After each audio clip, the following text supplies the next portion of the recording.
Voilà, je continue ces vidéos sur le Transit Coton de Marseille avec Julie qui s'intéresse aux soins et au bien-être dans les milieux militants et à quoi il faut faire attention en fait pour pas se cramer.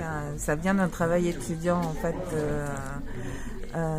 avec Cynthia Fleury qui est une philosophe et Antoine Fenoglio qui est designer et qui ont écrit ensemble un petit texte qui est sous forme de tract Gallimard, donc c'est 35 pages, qui s'appelle « Ce qui ne peut être volé » et charte du Verstollen. Verstollen, ça veut dire en allemand la furtivité.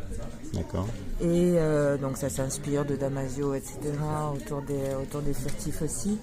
Et l'idée, c'est finalement quels sont les points essentiels dont on doit, sur lesquels on va organiser le fait qu'il n'y ait pas d'accaparement, parce qu'ils sont importants pour garder un climat de soins en fait, et qu'on continue à avoir nos capacités à agir sans s'abîmer. Donc ces 10 points, ils sont vraiment identifiés comme étant des points qui sont interdépendants, c'est-à-dire tu détaches pas les points en fait, c'est vraiment à prendre ensemble. Ouais, on va d'ailleurs les présenter avec un petit schéma qu'on a fait rapidement. Donc là on a un peu des ingrédients d'un climat de soins en fait qui sont ni du micro individuel ou du micro territorial, ni du macro mondial avec des indices de bien-être humain, mais où on va avoir une espèce d'espace intermédiaire avec ces 10 points-là de la charte du Verstollen qui vont porter à la fois sur des points d'attention qui viennent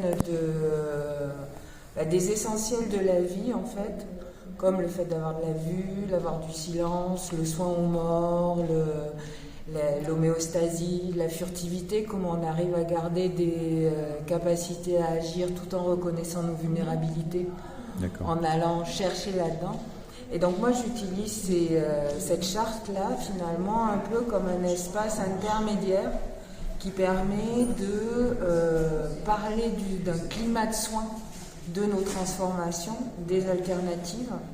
C'est pas de la thérapie individuelle, c'est pas du bien-être individuel, c'est pas du développement personnel, c'est pas du macro non plus, c'est vraiment comment en attention sur ces points-là, on peut se ménager un climat de soins pour nos alternatives, pour nos luttes.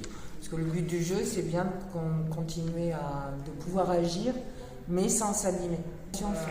C'est un acte politique de prendre soin de nous dans nos luttes, dans nos mouvements.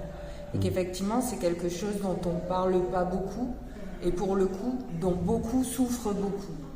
Et ce qui fait que certains vont sortir très abîmés de collectifs ou de luttes, etc., beaucoup plus déprimés alors qu'ils étaient arrivés avec une énergie de branque. Et que ce gâchis-là, on n'a pas le droit de pas y faire attention.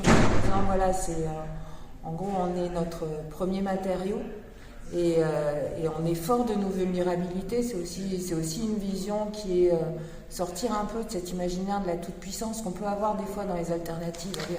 On y va, go, on va faire ça, etc.